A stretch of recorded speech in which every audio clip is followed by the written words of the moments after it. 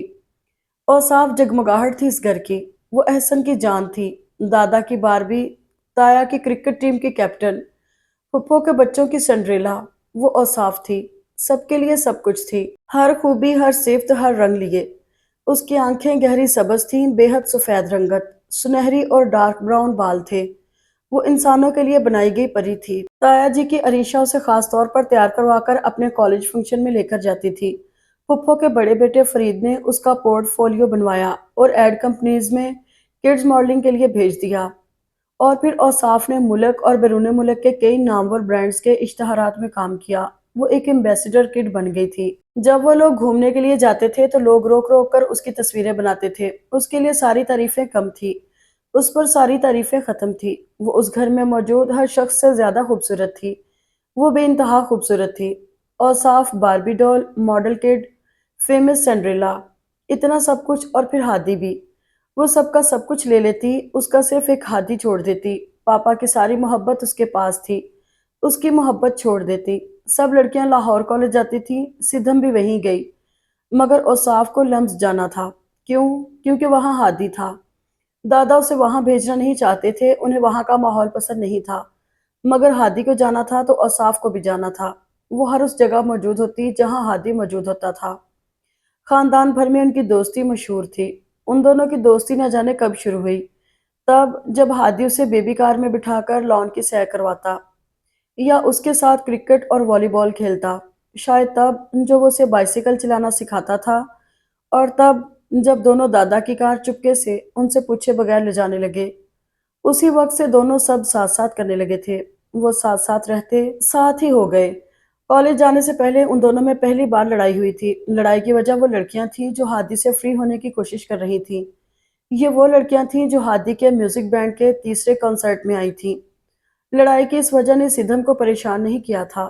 وہ صرف اتنا جانتی تھی کہ ہادی کسی کے بھی ساتھ رہے، رہے وہ اسی کا۔ کیوں رہے اس کا؟ کیونکہ عقیل انکل اسے دے چکے ہیں۔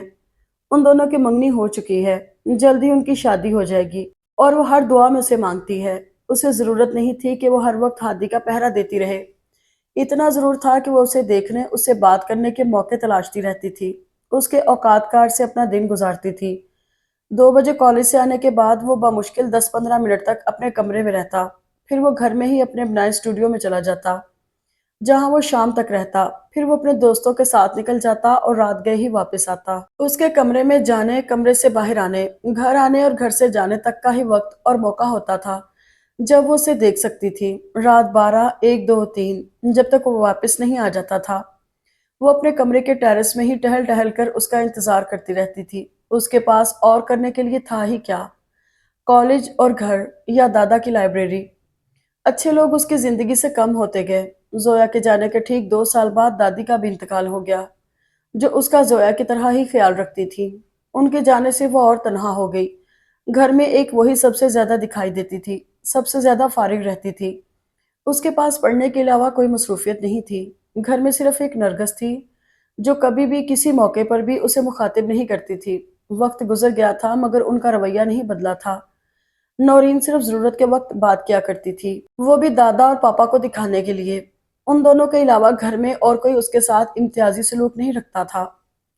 ہادی اسے بھی اپنے ساتھ کانسرٹ پر لے جاتا تھا اور صاف زبردستی اسے آؤٹنگ کے لیے لے جاتی تھی۔ دوسرے کزنز بھی اس سے کافی فرینڈلی تھے، اسے اپنے ساتھ ساتھ رکھنے کی کوشش کرتے رہتے تھے۔ وہ جانتی تھی کہ اس میں ایسا کچھ نہیں ہے کہ اسے خاص اہمیت دی جاتی۔ وہ اوصاف کی طرح خوبصورت نہیں تھی، مگر عریشہ اور امثال کی طرح پیاری تھی۔ وہ کسی بھی وجہ سے چونکاتی یا حیران نہیں کرتی تھی، وہ کر ہی نہیں سکتی تھی۔ وہ نہ ایسے بات کر سکتی تھی کہ دوسروں کو اپنا گرویدہ کر سکے، نہ ہی اس کی شخصیت ایسی تھی کہ دوسروں کو اپنے سحر میں جکڑ لے۔ وہ بہت عام نہیں تھی تو بہت خاص بھی نہیں تھی۔ وہ ایک سیدھی سادھی اپنی دنیا میں مگن لڑکی تھی، اپنی دنیا، ہادی کی دنیا میں گم۔